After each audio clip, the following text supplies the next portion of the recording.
everybody, welcome back to Pushing Pixels. I am your host, Sam Mesnes, and today we're going to do a little something fun. This is something I saw in Las Vegas on a billboard, and it's just it's based on this sort of silhouette. Now the thing I really want to do is I'm trying to make a flat 2D element.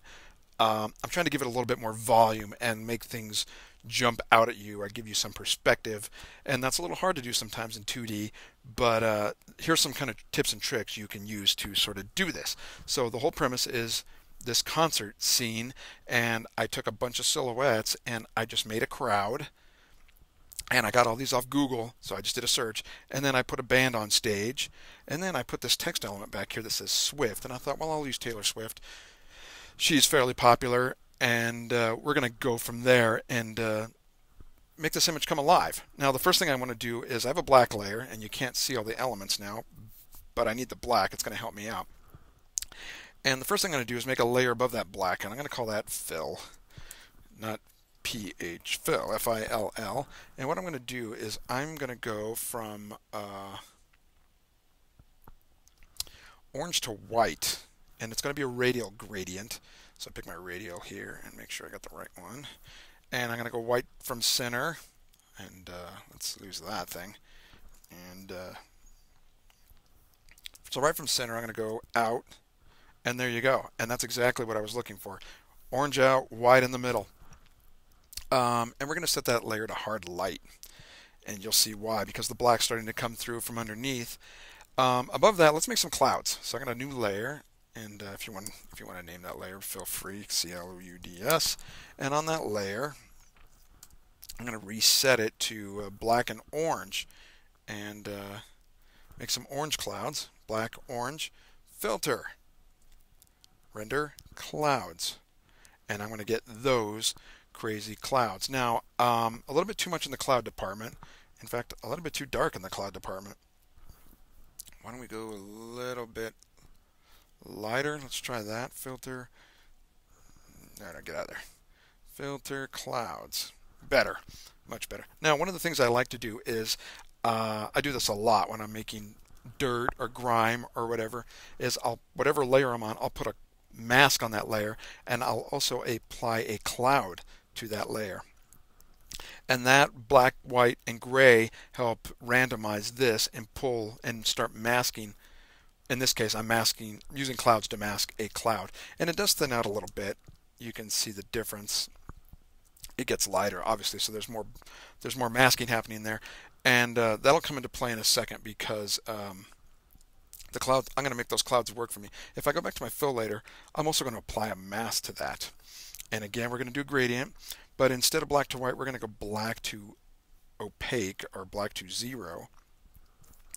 And on the mask, I'm going to start at the top and work my way down. Oh, not a radial, linear gradient, sorry. And go down, and go down, and left, and from the bottom. And if you go to the clouds layer and turn that to overlay, you'll see what happens. It really starts to come alive. That image really starts to take off. Now the clouds are still a little bit too heavy. I'm going to back those opacity off just a bit and see how that works. Okay, awesome. Looks good. I have it about 69 on that. All right, so looking good. We got our gradient, and we got that sort of stage fog happening, and it looks good. Above the clouds layer, I'm going to make 2 more layers, because I'm going to do some stuff with this text. And above the text layer, I'm going to put a layer. Now the layer above the text layer are going to be these little light bulbs that live inside of these letters. So I'll call those lights. And how I did that was I made a text pattern. I just took my marquee tool and I drew a little black circle, and then I turned that little circle into a pattern. I defined a pattern, and that's basically how it went. So I'm going to take this light layer, and if I hit delete, shift delete, I'm going to bring up my fill, and I'm going to fill with pattern. And there's my dot, and I'm going to fill the entire layer with black dots. So I hit OK, and there you go. Why did I do that? I'll show you why in a second, because they're going to go inside this text, this Swift text. But before I do that, I want to invert them and make them white. So I'm just going to hit Command I and invert them. Changes them to white. Next, I'm going to make sure that layer is selected, the lights layer, and if I hit Control, I get this pop-up and click on the layer, and I'm going to create clip mask, and that is going to put it inside the confines of that text layer. So now I got these little light bulbs inside my text layer, and it's a little abrasive right now, but not too bad. But before I do that, I need to create some volume on this, on the actual text itself. So I'm going to command click the text layer, so I get a selection. I'll turn that off, and I am going to fill the layer right under it with white. And if I hit Shift Delete again, I can get white. I'll select that, and there you go. Why am I doing that? Because I'm not even going to be able to see it anyway. Well, I want this sort of to, I want it to appear as though the light's bursting past this and the fog is helping it and giving it some presence. So if I go to that white text layer and go to Filter, Blur, Radial Blur, you can move the center point around wherever you want it. And I moved it kind of high and kept it on the center, and I'm using Zoom. And if I hit that, you will see what it does, and that helps bring it out and give it some volume. There you go. And I'm going to turn it down just a bit. It's a little harsh, but you get the gist. All right, on the layer under that, I'm going to command click the text again and get a selection. And on the layer below the white one we just did, I'm going to fill that with a super dark orange. Got one there, and if I hit Shift Delete and fill with foreground color, because that's my foreground, it's going to fill that. Not bad, right? All right, so I'm going to turn the text back on. Actually, turn it back on. I'm going to blur that now, and Gaussian blur. And 10 looks pretty good, and you'll see why in a minute. Once it all starts to stack, now the text has some volume around it. It's got a little bit more presence, and if you wanted to, you could even transform that, and I would probably use warp. And you can grab a corner here, you know, grab a corner there,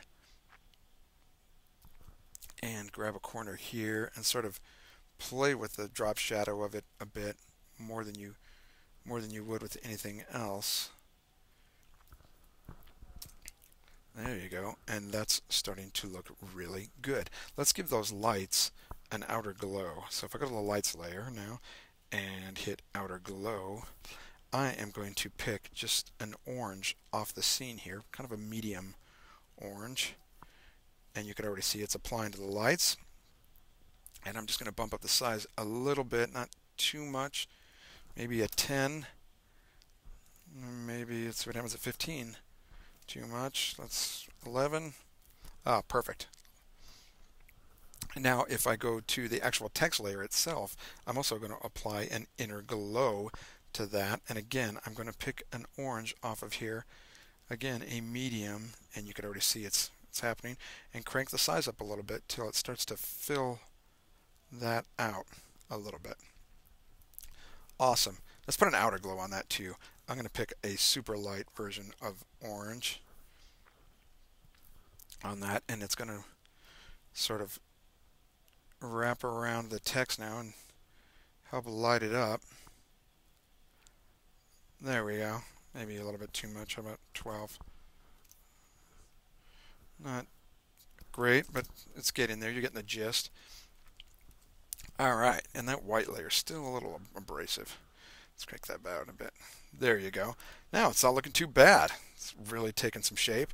Let's put some lights up in the ceiling. Where do you want to put those?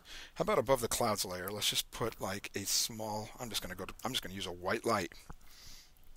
I'm just going to make a little donut and fill that with white. Because what I can do now is blur it. Oh yeah, that looks pretty good. 10. Not bad. Looking pretty good. And if I go to my arrow key and hold down Alt and Shift, I can drag out a new version. I think I have to do that actually, don't I? That's a good question. Alt. Ugh. Oh yeah. There we go. And if I hit Alt, I did do a selection. Having a little trouble there. There it is. Alt, and then I'm holding down the Shift key, and I'm going to drag out another one, and then drag out another one, Alt and Shift. Not bad, right? I got 3 of them now. I'm going to merge those. And then duplicate that layer because I got 3 of them there. And I'm actually going to, I got 3 now. I'm going to duplicate that layer. Command J duplicates. And I'm going to drag those other 3 over here. Get that over. Looks good. I'm going to merge those 2 layers. Command E. Alright, now I got some lights. And if I do a select all and go to that V, I can center those lights. There they are. Nice. And move them down a bit. Looks good. Now, the last thing I want to do is I have these special brushes, and I'll put the link down below, or I'll put the web address down below where I got them. And if I go to brush, they are called light beams. And I'm going to just pin those. And what they are light beams. So if I have white on, I can do these awesome, and there's all sorts of them, and they look really, really good. And like I said, I'll give you the link. And let me see, I have a couple more here. There's like I can use this one as my light source from behind. It's kind of big. They're super huge brushes. So, I mean, we have some stage lighting, and that looks pretty good, actually. I'm going to go back to that. And there you go, folks. That is kind of how you give some elements, some oh, you know what? One more thing we can do, actually, now that I think about it. On these people, we can sort of splash them. Let me find a... We can sort of splash them with a color that's coming off stage. So let's just say... let's use these people right here for example. I'm going to put a bevel emboss on these guys. And for highlight color, I'm going to pick one of these colors, a stage color, and maybe something a little bit darker. And I don't want to go too deep on the depth. I'm going to keep it down to like maybe 2 or 3. Probably 3. And there you go. And it puts an edge on them, maybe 4, just for the sake of argument. And it kind of puts a lighted edge on them. And then you could hold down your Alt key and grab that effect and drag it to the rest of the layers. And you can see the light starting to pour over your cast of characters. And there you go. So maybe not so much on the foreground people or on the background people. In fact, I might lose that altogether. There we go. That's a lot better. Awesome. Now, so there you go. And that's kind of how you build one of these elements. And looks pretty rich. Looking really good. Hey, I appreciate you watching. And come back soon. Thanks again.